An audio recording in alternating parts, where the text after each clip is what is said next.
سلام سلام، كنتمنى تكونوا بخير وعلى خير. نتوما كتسمعوا هاد القصة اليوم قصة شاب ماشي قصة بنت، وما عرفتش شنو غنسميها. غادي نفكر في اسم القصة وانا كنروي لكم الاحداث. غنسميو الشاب سليم وغادي نبداو على بركة الله. كيقول سليم بلي انا كنت عايش حياة طبيعية جدا حتى وصل العمر ديالي 16 سنة مع غيتوفى الاب ديالي. هنا غتنقلب حياتي رأسا على عقب. سليم نشأ في أسرة بسيطة، ناس على قد الحال. الأب كان عمره 41 سنة فاش قرر يتزوج، ومشى تزوج بنت صغيرة عليه بزاف. تزوج الأم ديالي اللي كان العمر ديالها ديك الساعة 16 سنة. بالضبط الفرق بيناتهم كان ديال 25 سنة. وهذا أول حاجة داروها خايبة جداتي وجدي الله يسمح ليهم في الأم ديالي. زوجوها الراجل كبير في العمر وفي نفس الوقت ما كانش عنده المادة، يعني ظروفه المادية ما كانتش مزيانة. حنا كنعرفوا الناس ملي كيعطيو بناتهم للرجال الكبار كيكون مقابل الفلوس، ولكن الاب ديالي كان غير طالب معاشو خدام بالنهار. بالضبط كان خدام في البناء. تزوج الام ديالي وكتعرفوا ديك العقليه ديال الفقراء، الاطفال كيجيو برزقهم وبداو كيولدوا في الاولاد. انا هو اكبر واحد، ومن مورايا ولد واحد اخر، مورايا ثلاثه ديال البنات، يعني حنا كنا خمسه ديال الخوت. عشنا ظروف قاسيه، اغلب الاشياء اللي كنا كنبغيوها ما كنلقاوهاش. المدرسه كنمشيو حنا اقل الناس، اللبس حنا اقل اللبس، ممكن نقرا عامين 3 سنين بنفس المحفظه نفس الشكارة. ممكن نقرا في كتوبة مقطعين شي ولد الجيران تفوبر وعطاهم ليا. المهم كانت الظروف قاسية جدا حتى غنوصل العمر ديالي 16 سنة. واحد النهار غيجينا خبار باللي الاب ديالي سقط من واحد العمارة كان خدام فيها. قالوا لينا غير طاح وفقط، يعني ما قالوا ليناش مات ولا شنو وقع عليه. قال لك لا راه مزيان وهذا راه غير طاح وتقصح شويه. ولكن فاش بدينا شويه كنبحثوا اش من سبيطار مشى هذا غنعرفوا باللي الاب ديالي مات في البلاصه اصلا، يعني كيف طاح كيف مات تمتم. ومن هذيك اللحظه، من هذيك الخبر اللي تلقيناه، تكنت علينا ولاد اليتامى ولا اليتامى. وهنا غادي تبدا ظروف وحياه ثانيه. وانا كنحكي لكم عاودت لكم باللي انا كنت كنعيش ظروف قاسيه، ولكن القساوه الحقيقيه والظروف السيئه والفقر والاحتياج غيبدا من بعد هذاك النهار. طبعا كيف كتعرفوا 3 ايام ديال العزو سالات، كل واحد مشى لخيمتو. حنا كنا الاب ديالي كان غير كاري لينا. الناس طبعا بقينا فيهم تعاطفوا معنا، عاونونا شويه. الاب ديالي كان خدام عشوائي ما جاه لا تعويض لا والو. حنا بقينا بديك الوضعيه هذيك شويه شويه. ديك الفلوس اللي الام ديالي خداتهم من الناس كمساعده بدات كتسالي. فاش سالت الفلوس جبرنا راسنا علينا تقريبا واحد 3 شهور ديال الكرا طالعه، وخصنا نخويو للناس مولين الدار ولا نخلصوا. ما عندنا منين نخلصوا، فالام ديالي ناضت كتقلب على بيت نسكنوا فيه من بعد ما كنا كاريين دار صغيره. الام ديالي كيف ما قلت بلي تزوجت عندها 16 سنه وكانت بنت الباديه، وتزوجت المدينه ما عندها حد في المدينه، وما كتعرف لا تقرا لا تكتب. الله يسمح لهم والديها ما عملوا معها ادنى مجهود. ففاش بغات تبدا تصرف علينا كان امامها حل واحد هو الميناج، ويلا قبل عليها حتى ديك الميناج. الام ديالي مع ديك الظروف وديك الفقر وديك الحاله اللي كانت عايشه فيها، كان فيها المرض، كانت مريضه بالسكر، حتى الميناج ما يقبلش عليها. ومع ذلك مسكينه كانت كتقاتل باش تعيشنا. المهم شهر كتخلص ديك الكرات ديك البيت، شهر ما كتخلصوش، شهر كناكلو شهر ما كناكلوش. كنا عايشين غير بحشاكم الخضره الفاسده اللي كتبقى في السوق، هي اللي قاع الصندوق هو اللي كنا حنا كناكلوه، الخبز اليابس والى اخره. المهم العذاب الاليم. وطبعا بما انه الام ديالي ما كتسددش الاحتياجات ديالنا، اول واحد غيبان فيه البلان انه ينوض خدم هو العبد في الله اللي عنده 16 سنه، بحكم انه انا كنت اكبر خواتي. فعلا غادي نتوقف على الدراسة. الأم ديالي طلبت مني باش نخرج من القراية باش نعاونها. خرجت من القراية وبديت كنقلب على خدمة. أنا مشكلتي الوحيدة هو كنت زوين، يعني عاطي العين، كنبان زوين حيت الأم ديالي أصلا شلحة زوينة، والأب ديالي حتى هو في عرقهم الزين. الولاد بحال الولاد بحال البنات كلنا خرجنا زوينين، البياض الشعر رطب ديك الحمورية في الوجه. واخا انا راجل ولكن هادو الملامح ديالي. المهم بديت كنمشي كنخدم، وهنا غادي نبدا نتصدم بالواقع المر هو بنادم كيطمع فيك. أنا راه كنت عارف بلي راه هادشي كاين التحرُّش، كاين بنادم كيطمع، ولكن أنا المفهوم ديالي إنه هادشي كيكون غير في الدريات، ولكن مع راجل هادشي ما كاينش، ما كنتش عارفه، عمري تعرضت له، عمري تحطيت فيه. ولكن فاش بديت كنهبط الخدمة كنمشي كنطلب خدمة عند حداد، عند ميكانيسيان، عند نجار، دائما كتلقى ديك بنادم اللي كيبغي يتحكحك عليك، داك بنادم اللي كيبغي يدير معاك بحال هكا. وكنت كنوض كندافن معاهم وكنمشي كنسمح في الخدمة. غالبا ما كنكملش 3 ايام 4 ايام كنمشي بحالي. درت جميع المحاولات، حاولت نبيع الميكا من هنا من هناك، ولكن داكشي اللي كنت كنجيبو مع الوالده ما كنا كنقضيو به والو. المهم بقيت على هذاك الوضع واحد الفتره بسيطه، وغادي نتعرف على واحد الولد في ديك الكارتي اللي انا كنت ساكن فيه. غير هو حنا كنا كاريين بيت وهما كانوا كاريين دار، عنده اختو في الخليج، ومعروفين في الكارتي بديك السمعه ديال الخلايجه والسعوديين وداكشي. ولكن انا ماشي شغلي. السيد جا بقى كيتهاود معايا، انا عطيته الوقت وبقينا مجمعين. مني منك مني الفلوس وهذا، وعاودت الظروف الحياة ديالي وكذا وكذا وكذا. قال لي انا ما عنديش مشكل الا بغيتي زعما نعاونك وداك الشيء. كيفاش غتعاونني؟ قال لي انا غنعاونك. عندي اختي خدامه في السعوديه وعندها صالون كبير في السعوديه، وعندها صالون كيدخلوا له العيالات والرجال، يعني مقسوم جوج جهات، فوق وسفلي، وكيحتاجوا دراري يخدموا في الحلاقه. قلت له واش بصح؟ قال لي ياه الا بغيت تخدم انا نهضر لك مع الاخت ديالي وتمشي. وقال لي راه ما تثقش الناس، راه غير بنادم فهمنا غلط، وحنا داك الشيء ديال الخليج راه ما كاين منه والو، راه بنادم خدام بالحلال وهما كيبقاو يخرجوا عليه الهضره خايبه، راه بنادم قبيح. مهم عاوني، حسيت به باغي يعاوني، بقى كيتهاود معايا. عطاني شويه د الفلوس تسبيق، ومن تما انا قررت انه صافي غنمشي للسعوديه باش نصوفي العائله ديالي. المهم قلت للوالده ديالي بلي غادي نمشي للسعوديه نخدم في الحلاقه، وقلت لها بغيت ندير فورماسيون زعما نتعلم هنايا دوره قبل ما نمشي، لاني انا عمري ما خدمت في الحلاقه. ملي رجعت هضرت مع خو هذيك السيده اللي غادي تاخذني للسعوديه، قال لي لا ما يحتاجش، حتى غادي تمشي للسعوديه وغادي يديروا لك هما تما الفورماسيون وغتدخل تخدم نيشان. مهم مزيانه. فاش سولت قال لك السيدي الاخت ديالو كتبيع كونطرا ب5 المليون السعوديه بسالير ديال 8000 درهم. 8000 درهم كانت كفيله باش تبدل لي حياتي وحياه خوتي هنايا اللي عايشين. قلت غادي نمشي باش نصوفيهم هي هذه، ولكن عندهم شرط، انا ما عنديش 5 المليون اللي غنشري بها الكونطرا. فالشرط اللي كان كاين الواحد هما غيجيبوا لي كونطرا ديال الخدمه وفيها السالير ديال 8000 درهم، و5 المليون هي المستحقات ديال الطياره والفيزا والاقامه. وانا ما عنديش 5 المليون، فالاخت ديالو غتخلصها عليا بالتسويق، وانا خاص شي واحد هنا في المغرب يضمنني ويمضي على 10 شيكات فيهم 5000 درهم في كل شيك، حتى نرجع ليها 5 المليون ديالها. وديك الساعه غادي ترجع الشيكات الام ديالي، وديك الساعه نبدا انا نخدم من الاول وجديد. انا قلت ماشي مشكل، غادي نطلع الشهور الاولانيين غادي نخدم نعطيهم 5000 درهم 10 شهور، و3000 درهم نسردها للوالده ديالي وصافي، والسكن عليهم والحياه مزيانه. فعلا الام ديالي مضات على 10 ديال الشيكات بقيمه 5000 درهم في كل شيك، وانا وجدت ورقيه وطلعت باسبور وسافرت. فاش سافرت ديك الساعه كان عندي 17 عام، 17 ونص، يعني كنت مازال قاصر. هي هذيك سافرت. اول نهار غادي نوصل للسعوديه، اول حاجه فتحت الباب ديال الطياره حسيت بواحد الحراره، جاتني الصدمه، بقيت كنقول مع راسي فين غادي، لاش جاي لهاد البلاد وانا باقي ما عارف والو. نزلت بقيت في المطار، شريت رقم وصرت لهم، قلت لهم بلي انا زعما وصلت. وقالت لي صافي خليك تما، راه انا غنسرد لك السائق اللي غادي يجيبك. جا واحد الهندي هزني من المطار وبدا غادي بيا. انا نزلت في مطار الرياض، وهذاك الهندي بقى غادي بيا مسافه طويله بزاف. بحال غنقول لكم غادي سوق ما يقارب 3 ساعات من بعد الرياض، يعني اصلا خداني لواحد المنطقه بعيده على الرياض. وصلني لواحد الفيلا اولا دار، هما كيسميوها فيلا دار عاديه. غادي ندخل غيدخلني لديك الدار. هذيك الدار لقيتها عامره بالبنات، عامره بالبنات، الدار ديال البنات.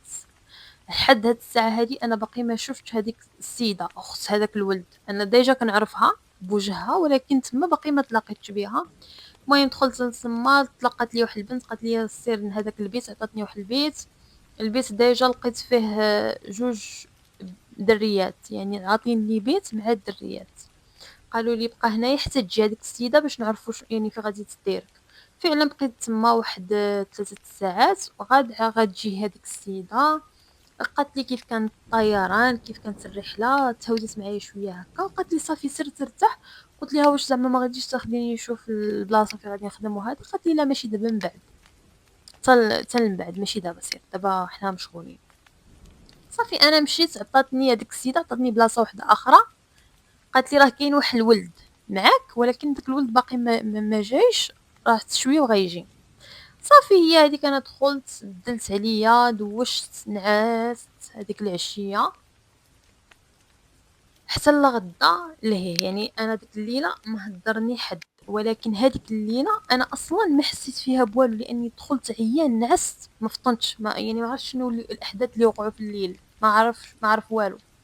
لغدا في الصباح فاش كنفيق كنلقى كلشي ناعس. ديك البنات اللي كانوا البارح، يعني انا فاش دخلت مثلا مع ديك 3 4 كانوا فايقين، لغد ليه فاش فقت مع ديك 12 الوحده كلشي السبات العامر، كلشي ناعس وساكت.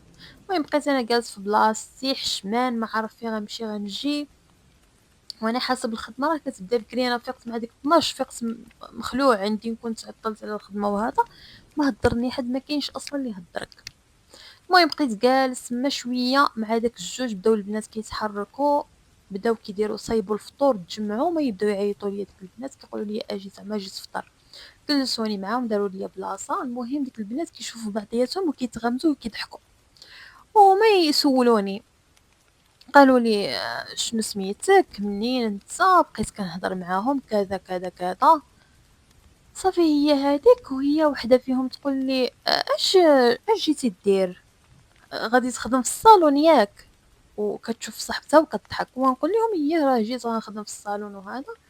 وبداو كيضحكوا، هذاك المجلس ديال البنات كلهم تفرشخوا بالضحك، كيضحكوا وكيشوفوا بعضهم، كيميلوا على بعضهم. انا ما فهمت والو. المهم انا قلت لهم علاش كتضحكوا، يعني فهموني شنو القصه. وهي تميل عليا وحده من هذوك البنات، هذيك الصديقه ديالي اللي غادي تولي من بعد صديقه ديالي، كنيزه. هذيك البنت غتقول لي شوف اخويا، راه هنا كاين لا صالون لا والو، راه ها انت فين جيت وها شنو، راه حنا خدامين في الدعاره نيشان، ومادام جبتك من هنا الا حتى انت غتخدم معنا نفس الشيء. ودخلت معايا في موضوع الشيكات اللي انا مضيتهم في المغرب، وقالت لي بلي هي دايره معاهم كلهم نفس الحاله، بلي هما كلهم ماضيين الشيكات، وباللي لا ما دفعتيش راه غادي تصرد خوها داك القواد اللي جابني، راه صدق قواد كيقود ليه، كيقلب ليه على الدراري والبنات اللي زوينين وهكذا وباقيين صغار في المغرب وكيسردوهم. وهذاك القواد نيتو اللي عنده شنو نقولوا حنا، عنده بحال يعني وكاله، كيمشي كيرفع دعوات قضائيه على هذوك الناس اللي ما كيخلصوش الشيكات. فحنا كنضطروا انه حنا كنديروا لي هذاك الشيء اللي هي باغيه باش نخدموا. المهم انا نوضت بديت كنغوت. انا في هذه اللحظه باقي عمري في الحياه ديالي ما درت علاقه جنسيه مع شي راجل. يعني انا راجل عادي طبيعي تعرضت للتحرش الجنسي، ولكن انا ما عمري ما درت علاقه كامله مع شي شاد، يعني ما مارست علاقه الشذوذ. المهم بديت كنغوت، جات هذيك السيده بقاو كيقولوا لي صافي لا، قبل ما تجي بقاو كيقولوا لي لا صافي سكوت، راه هي ما كايناش، راه هي مزوجه بخليجي، مزوجه بسعودي وعندها دارها وهذا، وهذيك الخدمه ديالها. هي ديجا كانت خدامه في الدعاره وتعرفت على شي واحد تزوج بها، ولكن كيقولوا عمر الرقاص ما ينسى هز الكتف. يعني هي واخا ما بقاتش خدامه في الدعاره كتجيب البنات كتخدمهم في الدعاره. جات، المهم بقينا الغوات وهذا ولا، وانا جات هي قالت لي اش غادي تخدم، اش عندك ما تخدم، وعائلتك ما لاقيين ما ياكلوا، وانتم ما عندكمش، وانت زوين وعليك الطلب، واللي بحالك هنا مطلوبين اكثر من البنات، وانا غير بقيتي فيا وبغيت ندير فيك خير. ودابا الا تسمع لي راه غادي تاكل معايا الشهد. ما سمعتيش الهضره اللي انا غنقولها لك؟ راه غادي ترجع للمغرب، قبل ما غادي ترجع راه غادي نتكرفص عليك هنا مزيان، وامك غادي تهبط وتلقاها في الحبس. قالت لي هاد الخدمة اللي انت ما باغيش تخدمها داك خواتاتك البنات اللي في المغرب كلهم غيخدموها بزاف عليهم. المهم انا بقيت جالس من بعد ما غوت وهرست صافي شديت لارض شديت في راسي بقيت كنغوت جاتني واحد الهستيريا ماشي طبيعيه. من هنا غيجي ديك الولد الثاني اللي هي قالت لي غادي يكون صديق ديالي في ديك الغرفه. المهم جا هذاك الولد بقى كيحاول يهديني. عاودت ليه بلي انا زعما تضحك عليا حتى هو نفس القصه. قال لي عادي راه حنا كلنا اللي هنا في الدار مضحوك علينا بنفس الطريقه وراه غتولف راه يدخلك فلوس مزيانه وغادي تقدر تصوفي عائلتك وغادي تخلص ليها الفلوس ديالها ديك 5 المليون وحياتك تقدر ترجع مزيانه وتعاون المهم داك الولد عائلتك. بقى كيحاول انه يقنعني. انا اصلا ما شوس بلي ما كاين حتى شي حل من غير هذاك فوافقت. جات لعندي عطاتني لبساتني شي لباس فحال ديال العيالات وخداتني لواحد البيت ودخلت معايا داك الولد خداو لي تصاور وعطاتني واحد التليفون وهي عندها تليفون واحد اخر وداروا لي بحال بروفايل في واحد الموقع ديال داك الحاجات يعني ديال الجنس. ولكن ديك التطبيقات كيكونوا مخفيين يعني ماشي مفتحه التطبيقات اللي كاينين موجودين عند الناس كلهم لا. تطبيق كيدخل اصلا باش كتدخلوا بواحد الباركود وديك الباركود عندها هي يعني هي خصها تعطيك الموافقه باش انت تقدر تدخل وكتعطيك كتعمل لك بروفايل في واحد الحساب وكتعطيك تليفون ولكن انت ما عندكش الحق تجاوب هذا هي اللي مكلفه بديك المعامله. المهم انت كتحط البروفايل كيدخل واحد كيشوف البروفايل ديالك الا عجبته كيحجزك ساعه 2 ساعات ممكن يحجزك نهار على حسب. اول نهار غادي يجيني طلب كان تقريبا في نفس النهار يعني نفس النهار اللي حطيت لي البروفايل موراه بشي 4 ولا 5 ساعات غيجي واحد. صافي جات قالت لي راه غادي تخرج لبساتني شي لباس وفوق منه كنلبس داك اللباس ديالهم وداك الشوفير الهندي اللي جابني من المطار هو اللي وصلني للبلاصه المعنيه بالامر. كناخذ معايا التليفون حيت التليفون باش كنقدر كتحول لي في الواتساب واحد الرقم باش كنتواصل فيه مع الزبون. صافي هي هذيك وصلت لعندو اول واحد كان مواطن سعودي. مشيت عنده الابارتمنت بارتما وصافي. هي هذيك كان اول مره غادي نعمل فيها علاقه جنسيه كامله ديال الشذوذ الجنسي. وهذيك العلاقه ما درتها حتى كان هذاك الولد الدري صاحبي اللي كانت هي معايا في نفس الدار كان عاطيني حبوب مخدرات واخدهم باش قدرت نعمل داك الشيء لانه هو كان عارف بلي انا غيوقع لي مشكل وهو لان انا عاودت له بلي راه عمري درت شي حاجه فعطاني هذوك الحبوب قال لي راه خذهم غادي تحس براسك مزيان. خديت داكشي ما حسيت بوالو ما كانش عندي مشاعر ما كان عندي والو. قضيت هذيك الليله خديت واحد المبلغ ديال 3000 ريال تقريبا رجعت عطيتها ليها نيشان وصافي. دخلت نعس ما حسيت بوالو لغدا في الصباح فقت كنستفرغ واحد الحاله جاتني صافي جاني واحد جلدات بغيت نموت. حاولت ننتحر هذاك النهار. المهم بقات كتغوت فيا كتقول لي انت غدير لي المشاكل وانا ندمت حيت جبتك وداك الحمار ديال فلان اللي هو خوها هو سبابي فيك وانا دابا خسرت عليك الفلوس ودابا غادي تشد معايا نيشان ولا انا كل مره كانت كتدخل معايا في هذا النقاش كنتفكر الوالده ديالي اللي موقع 10 ديال الشيكات وكنتفكر بلي انا اللي لحيت عليها باش توقعهم وانا اللي كنت باغي نمشي باش نبدل لها حياتها وبديت كنحاول شويه بشويه انه انا نرضخ الامر الواقع. دخلت في دوامه ديال التعاطي بديت كنتعاطى واحد المخدر اسمه الشابو. المهم هو قريب البوفا في المغرب ولكن الشابو انقى شويه من البوفا. والحياه بدات ماشيه يعني حياتي عباره على ديك الدار كنعيش فيها مع البنات كانوا حنانات بزاف حتى هما كانوا كيمارسوا الدعارة. حتى هما بزاف منهم كانوا مجبرين على داك الشيء كانوا بزاف الدريات كيجيو ما عارفينش بلي هما يخدموا في الدعارة اغلبيه جايين على اساس يخدموا في قهاوي ولا يخدموا في صالونات والوالدين ديالهم موقعين في المغرب على 5 المليون كونترات وكتلقى راسك خدامه في الدعاره بزز. البنات اغلبيه ما كانتش كتجيب البنات يعني كيكونوا بنات بنوت كتمشي كتقلب على البنات اللي ديجا ديفورسي مطلقات هما اللي كانت كتجيبهم وكيقلبوا دائما على الجمال والصغر. وكانوا كاينين شي بنات كيتجابوا عمرهم تزوجوا، يعني بنت عمرها كان عندها علاقه بحال اللي وقع لي انا. ونفس الشيء غالبا البنات كيكونوا الحي الشعبي، العشوائيات، الفقر، البنات اللي وضعيتهم صعيبه بزاف، وملي كتشوف والديك في المغرب غيمشيو للحبس كترضخ لمطالبهم، كتولي باغي غير السله بلا عنب، باغي غير والديك ما يمشيوش للحبس. انا تما كنت كنقول غير الوالده ديالي نسالي داك 10 شهور وصافي. فعلا بقيت على هذاك الوضع 10 شهور بالتمام والكمال، حتى الوالده ديالي عيطات لي في المغرب قالت لي وليدي راه صافي ما بقى عندهم عليا حتى شي شك. رجعت ال10 الشيكات كلهم. صافي انا فاش الوالده ديالي قالت لي راه رجعت ديك الشيكات، صافي هنا كان القرار انه انا غنرجع بحالي للمغرب. ولكن فاش قررت نرجع للمغرب جاتني عندي هذيك السيده بقات كتقول لي في غادي تمشي وانت ما درتي والو، ودابا انت تقدر تخدم راسك، وانا في عود كنت كناخذ عليك مبلغ كبير غنرجع ناخذ واحد المبلغ صغير بزاف غير ديال العيشه ديالك هنا وهذا وهذا. انا بيني وبينكم كنت خاوفه نرجع للمغرب وتشوفني الوالده في الحال اللي انا وصلت ليها. حالتي كانت ولات خايبه بزاف، باين عليا الادمان، رجعت مدمن. المشكله انه انا وصلت لواحد المرحله انا باغي يعني كنخدم باغي هذاك الشيء اللي تدمنت عليه راه بغيت ناكل وبغيت نتعاطاه. بقيت كنفكر بزاف لخوتي. الوالده ديالي كانت فرحانه بزاف حيتاش انا خدام، حيتاش وضعيتها ولات مزيانه، ما بقاتش كتخدم لان كيف قلت هي في البدايه اصلا الخدمه كرفساتها. رجعت بقيت كنفكر وقررت باش نبقى نزيد نخدم. هي هذيك بقيت خدام خدام خدام. الناس اللي فحال حالتي ماشي فحال البنات كانوا بزاف اليوم اقبال من المواطنين. انا قليل صراحه فاش كانوا كيكونوا مواطنين، كاينين مواطنين ولكن ماشي بزاف بحال البنات. ولكن كانوا كيجيوني داك الجاليه ديال باكستان، الهنود، هاد النوعيه كيكون عندهم اقبال بزاف على الدراري اكثر من البنات.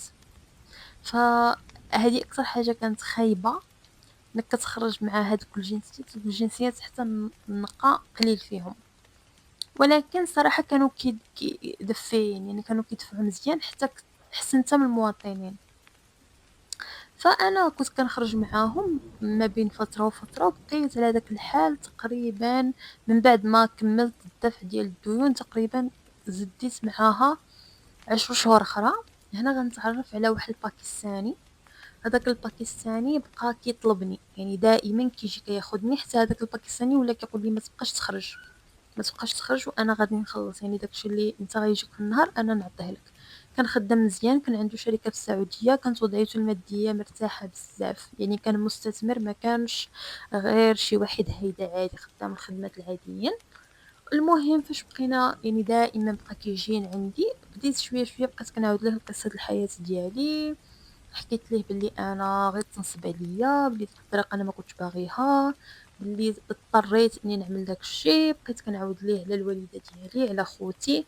فهذاك الباكستاني قرر باش يعاونني. هذاك الباكستاني قال لي الا بغيتي نعاونك انا وبغيتي زعما توقف من هذا الطريق، انا عندي الزوج الاخت ديالي عنده شركه كبيره، فرع تاني بحال نقولوا هذاك الفرع اللي كان في السعوديه كاين فرع اخر في يوكي في بريطانيا، الراجل خطو. قال لي الا بغيتي رجع للمغرب وانا غادي نعاونك انه هو يسرد ليك فحال كونطرا ديال العمل من يوكي للمغرب، وطلع تما ديك الساعه شوف شنو دير بحياتك. انا الصراحه ما ثقتش بزاف في هذاك الباكستاني. المهم عطاني مبلغ ديال الفلوس، مبلغ كبير، وقلت ليه انا صراحه خايف نهبط للمغرب ونلقى باش نعاون عائلتي وهذا. عطاني مبلغ كبير ديال المال، قال لي هبط المغرب وشوف. ديك الساعه قرر الا زعما بغيتي تمشي ولا ما تمشيش انت عارف، انت تعرف. ولكن انا كنت باغي نمشي، انا كنت خوفان انه يخوي بيا المره الثانيه. ولكن بيني وبينكم اللي خديت ديك المبلغ المالي الكبير قلت عادي خوا بيا ولا ما خواش، هاد المبلغ غادي نصوبي راسي به واحد الفتره ونصوبي به عائلتي، وديك الساعه حتى الا بغى يقلب عليا ماشي مشكل. نزلت للمغرب، كان عندي الفلوس ديجا، انا كنت خدام 10 شهور راه جامعه واحد الحصيصه مزيانه. فت المغرب بقيت كندور، مشيت بقيت كنقلب على سكن اقتصادي، خديت دويره ديال السكن الاقتصادي 25 مليون، وواحد 5 ديال المليون ديال النوار 30 مليون. خديت دويره للوالده ديالي ونقلت فيها خوتي، جلستهم تما قلت لهم هاد الدار دابا استقروا هنا. وبيني وبينكم قلت مع راسي ملي شريت لهم ديك الدار واخا نخدم في اي حاجه وما غنرجعش، وحتى ولا داك الباكستاني يعني ما كملش معايا بالوعد ديالو ماشي مشكل، المهم ما غنرجعش لديك الطريق. ولكن هي هذيك تشرات داك الدار، الحياة استقرات، الوالدة ديالي كانت حاسة باللي فيا شي حاجة ماشي هي هذيك. بيني وبينكم كانت حاسة حتى قبل ما نرجع، لأن يعني دائما كانت كتسولني وليدي مالك، واش هذوك الناس خايبين، واش كيديروا لك شي حاجة، وإلا ما كنتيش مرتاح رجع في حالك. ولكن دائما كنت كنقول لها لا أنا مزيان. ولكن فاش نزلت الأم ديالي زادت تأكدت باللي راه وضعيتي ماشي هي هذيك. واحد الإنسان عايش الدبريشن حالته سيئة. في هاد البيريود بيني وبينكم كنت كنسمع واحد البودكاست وقررت باش غنمشي نشوف طبيب نفسي. مشيت عند الطبيبة، اخترت نمشي عند امرأة نسائية، مشيت عندها وعاودت ليها شنو واقع لي. صراحة بيني وبينكم ملي بديت كنعاود ليها بديت كنتفاجأ، فحسيت انه مني نحكي والناس تسمعني غادي نرتاح، غنخفف عليا بزاف ديال الحمل. بقيت في المغرب، بديت كنصرف ديك الفليسات اللي كانوا عندي. هذاك الباكستاني بقيت متواصل معاه، وكان ما بين فتره وفتره كيسرد لي واحد المبلغ. مرات 6 شهور حتى واحد النهار غنفيق من النعاس غنلقى داك الباكستاني كيطلب مني معلوماتي الشخصيه، باسبور، الاوراق، هذا سردت ليه كلشي.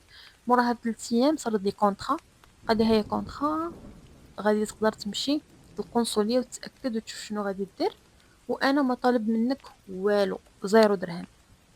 فعلا مشيت جمعت وريقاتي، مشيت تاكدت واش الكونطرا كاينه، لقيت كاينه الكونطرا ديال بريطانيا، وقعت وجمعت وريقاتي، جمعت المسائل ديالي وسافرت. تخيلوا خوكم في الطياره جالس وانا ما متيقش باللي انا غادي لبريطانيا ب0 درهم، ما صارف والو ومدبر على راسي.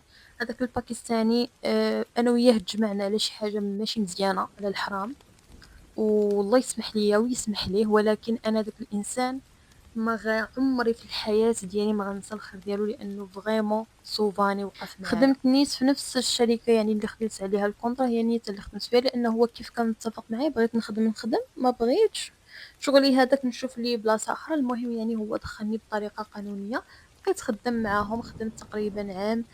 طلعوا لي الوراق ديالي، خديت اقامه، من مورا داكشي بدلت الخدمه. صراحه كنت مرتاح معاهم، ولكن بغيت نبدل، حسيت الا بدلت غنكون مرتاح اكثر. الحياه الصراحه ماشيه معايا مزيان، عائلتي مستقرين في المغرب، كنصرد لهم ما كتب الله كل شهر، عايشين مزيان بخير. انا ما بقيتش كنخدم في الدعاره. ولكن بيني وبينكم انا ما بين حين والاخر رجعت نحتاج هذيك العلاقه اللي انا النهار الاول تجبرت عليها. كنحس بتأنيب الضمير بزاف. أه تعالجت من الادمان، بعض المرات كنفكر نرجع ليه. بعض المرات كنفكر في الانتحار، ما عارفش كيفاش غادي نتلقى الله غدا. خوفا بزاف من الموت. كنعيش بزاف ديال المشاعر اللي متضاربة. الله لا يسامح للي كان حيلة وسباب. ولكن هذه قصتي، كنتمنى تعاونوني تخليو لي النصائح ديالكم. بغيت نسمع، بغيت نشوف الاراء ديال الناس، ما بغيتكمش تحكموا عليا حيت انا اصلا حاكم على راسي. ولكن اللي ما خرج من الدنيا ما خرج مع قيبها. انا ما عمري كنت كنتوقع باللي هي غيدوز عليا داكشي اللي داز. كنحس بعض المرات بالاشمئزاز والقرف تجاه نفسي، وبعض المرات كنوجه اللوم للاب ديالي والام ديالي اللي ولدوني وما ما عندهمش. وبعض المرات كنحمد الله ونشكره على حالتي ولا اي حاله انا فيها. وهذا ما كنتمنى حتى شي واحد ما يمر بداكشي اللي مرت به، وكنتمنى لكم حياه افضل من الحياه اللي انا عشتها. والنصيحة اللي نقدر نقول لكم، ما تزوجوش وما تولدوش وانتم ما قادرينش، على الاقل عندكم شي دويرة تستروا فيها هذيك الوليدات الى توفاكم الله. وهذه كانت القصة ديالي. شكرا لكم على الاستماع، وشكرا لكندا حيت قبلتي تعاوديها. المهم هذه هي كانت القصة. تأثرت شوية الصراحة وانا كنروي، وكنتمنى تخليو تعليقات زوينين، ما تزيدوش عليه اللي فيه كافيه، ونشوفكم ان شاء الله في قصة اخرى. كنبغيكم بزاف، وباي باي، تصبحوا على خير.